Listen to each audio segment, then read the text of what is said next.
নমস্কার, আমি অভিক মাহারা। তো প্রথমত হচ্ছে জীবনের লক্ষ্য কেন দরকার। কারণ দেখো, আজকের দুনিয়ায় যদি তোমার জীবনে কোনো লক্ষ্য না থাকে, আজকে হোক বা আগেকার হোক বা ভবিষ্যতেও এইটাই থাকবে, যদি জীবনে কারো লক্ষ্য যদি ঠিক না থাকে, সে কিন্তু যে জায়গাতে আছে সে সেই জায়গাতেই থেকে যাবে।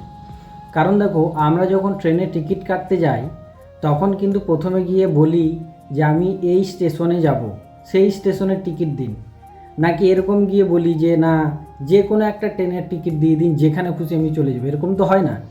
কারণ প্রথমত দেখো, তুমি যদি কোথাও যাও, হয়তো তুমি হাওড়া যাবে বা হুগলি যাবে বা তুমি দিল্লি যেতে চাও বা মুম্বাই যেতে চাও, সেক্ষেত্রে দেখো তোমাকে কিন্তু পার্টিকুলার একটা জিনিস বলতে হবে বা একটা জায়গা বলতে হবে যে না, আমি মুম্বাই যেতে চাই, মুম্বাইয়ের টিকিট দিন। তবেই কিন্তু সেই স্টেশন মাস্টার বা যেই যিনি টিকিট কাটেন সে কিন্তু তোমাকে টিকিটটা দেবে। কিন্তু প্রথমত দেখো, আমরা এক্ষেত্রে কিন্তু আমরা কিন্তু লক্ষ্য ঠিক করেই যাই যে এখানে যাব, তবেই কিন্তু আমাদের সব কিছুই ঠিক আছে। কিন্তু দেখো, এই যে রিসেন্ট দেখবে 2026 সালে যারা দেখবে মাধ্যমিকে ফাটাফাটি রেজাল্ট করেছে, আমি তাদের নাম নিচ্ছি না, কিন্তু যারা যারা আজকে ফার্স্ট 1 থেকে এবং 10-এর মধ্যে যাদের নাম রয়েছে তাদেরকে আমি অসংখ্য শুভেচ্ছা এবং ধন্যবাদ জানাই। কিন্তু দেখো, এই যে ছেলে মেয়েগুলো ভালো রেজাল্ট করেছে, কিন্তু এদের কনফিউশন কোন জায়গাতে আসে, এই যে ভালো রেজাল্ট করার পরে এরা যখন 11-এ ভর্তি হতে যাবে, তখন এর বাবা মা বলবে যে সায়েন্স নিয়ে পড়, কেউ বলবে আর্টস নিয়ে পড়। প্রথম কনফিউশনের জায়গা। ছেলেটা হয়তো নাম্বার ভালো ফাটাফাটি তুলেছে, কিন্তু তার হয়তো আর্টসের দিকে যাওয়ার ইচ্ছা, কিন্তু তার বাবা মা বা পাড়া প্রতিবেশী বা তার আত্মীয় স্বজন তাকে প্রেশার করবে কি না, তুই সায়েন্স নিয়ে পড়। এই যে প্রথম একটা কনফিউশন, তারপরে তুমি যখন এইচএস দেবে, এইচএস দেওয়ার পরে তোমার প্রথম বলবে কি না, কলেজে তুই ইতিহাস অনার্স নিয়ে পড়, কেউ বলবে পলিটিক্যাল সায়েন্স নিয়ে অনার্স নিয়ে পড়, কেউ বলবে বাংলা নিয়ে পড়, কেউ বলবে জিওগ্রাফি ভালো, এই মার্কেট ভালো, ওই মার্কেট ভালো। কিন্তু দেখো, এবং তারপরে দেখবে যখন গ্র্যাজুয়েশন কমপ্লিট হবে, তারপরে তোমাকে বলবে না তোকে ডাক্তার হতে হবে, না তোকে ইঞ্জিনিয়ার হতে হবে। এরকম দেখো, স্বপ্ন কিন্তু অন্যজনের, কিন্তু চাপিয়ে দিচ্ছে একজনের উপরে।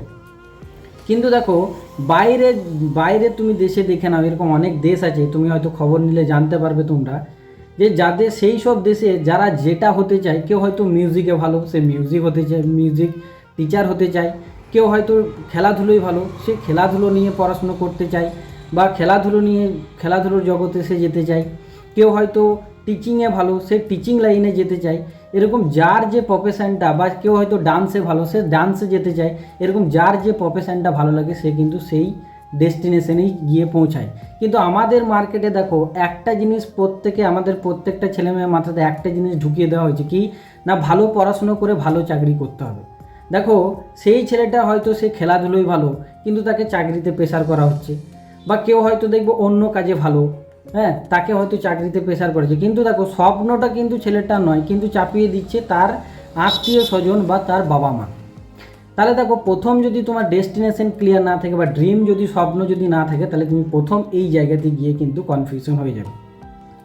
একবার এপিজে আব্দুল কালাম একবার ডিআরডিওতে তিনি ইন্টারভিউ দিতে যান, এবং যখন তিনি ইন্টারভিউ দিতে যান ডিআরডিওতে, তখন তিনি একটা পাঞ্জাবি এবং একটা পাজামা এবং পায়ে একটা হাওয়াই চপ্পল পরে তিনি ইন্টারভিউ যান। এবং ওনার সাথে সাথে আরও অনেকজন গিয়েছিলেন, 40 জন মতো গিয়েছিলেন ইন্টারভিউ দিতে।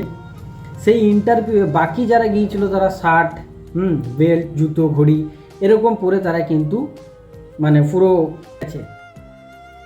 কিন্তু এপিজে আব্দুল কালাম ওই সামান্য পায়জামা এবং পাঞ্জাবি পরে সে কিন্তু ইন্টারভিউ দিতে যায়। যখন সবারই ইন্টারভিউ দেওয়া হয়ে যায়, তারপরে শেষে ডাকা হয় এপিজে আব্দুল কালামকে। এবং এপিজে আব্দুল কালামকে দেখার পরে ওখানে যারা ইন্টারভিউ বোর্ডে যারা ছিলেন, তারা দেখার পরে তাকে প্রথমেই রিজেক্ট করে দেয়। মানে ইন দ্য সেন্স কি না, তাকে বলা হয় তুমি ইন্টারভিউ দিতে এসছো এই ড্রেস কোড পরে, তুমি ইন্টারভিউ দিতে এসছো। তো তখন এপিজে আব্দুল কালাম একটা কথা ওখানে খুব ফাটাফাটিভাবে বলেন যে স্যার, আমি ইন্টারভিউ দিতে এসেছি, আমার ড্রেস কোড দেখে বিচার করবেন না। কারণ এখানে যে 40 জন ইন্টারভিউ দিতে এসছেন, তাদের মধ্যে যে কোয়ালিটি না আছে, সেই 4টে কোয়ালিটি কিন্তু আমার মধ্যে আছে, এবং এদের থেকে সেই 4টে কোয়ালিটির থেকে আমি এগিয়ে আছি। তো তারা নিজেদের মধ্যে আলোচনা করে, যারা ইন্টারভিউ নেয় এবং তাকে জিজ্ঞাসা করে কী সেই কোয়ালিটি, যে 4টে কোয়ালিটি, কী এমন কোয়ালিটি আছে তোমার মধ্যে যেই বাকি 40 জনের মধ্যে নেই কিন্তু তোমার মধ্যে আছে। তখন এপিজে আব্দুল কালাম ফার্স্ট যেটা বলেন সেটা বলেন কি না, I can wait, I can fast, I can read and I can have a dream. এবং প্রথম যেটা বলেন যে sir I can fast, I can fast মানে হচ্ছে তিনি তার এবং তারা জানতে চায় যে আই ক্যান ফাস্ট মানে কি। এবং তিনি বলেন যে স্যার আই ক্যান ফাস্ট মানে হচ্ছে আমার বাবা জেলে এবং মাছ ধরে খান, তো আমাদের বাড়িতে কখনো রান্না হয়, কখনো আমাদের বাড়িতে রান্না হয় না। যেদিন আমার বাবা মাছ ধরে নিয়ে আসেন সেদিন আমাদের বাড়িতে রান্না হয়, যেদিন মাছ ধরে নিয়ে আসতে পারেন না সেদিন আমাদের বাড়িতে কিন্তু রান্না হয় না। সে যে আমরা সারাদিন জল খেয়ে কাটিয়েছি এবং 2-3 দিন না খেয়ে থেকেছি। তাহলে প্রথম হচ্ছে I can fast. I can read, I can read বলছে স্যার আমি 14টা ভাষায় লিখতে, পড়তে এবং বলতে পারি। এপিজে আব্দুল কালাম 14টা ভাষা জানতেন এবং 14টা ভাষায় লিখতে, পড়তে এবং বলতে পারতেন। So I can read.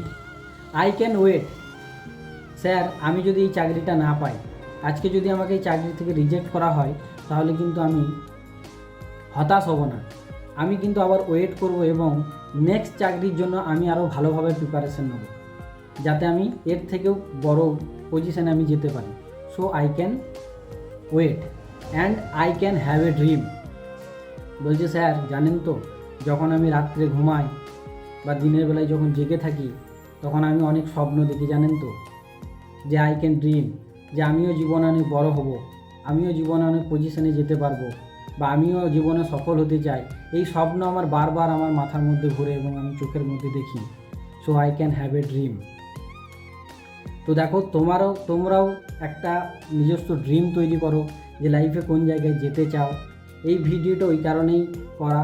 তো তোমাদের ভিডিওটা কেমন লাগলো অবশ্যই কমেন্ট করে জানাবে এবং চ্যানেলটা অবশ্যই সাবস্ক্রাইব করে নেবে এবং লাইক শেয়ার করতে কিন্তু ভুলো না। দেখা হচ্ছে পরবর্তী ভিডিওতে, ততক্ষণ ভালো থাকবে, সুস্থ থাকবে। জয় হিন্দ।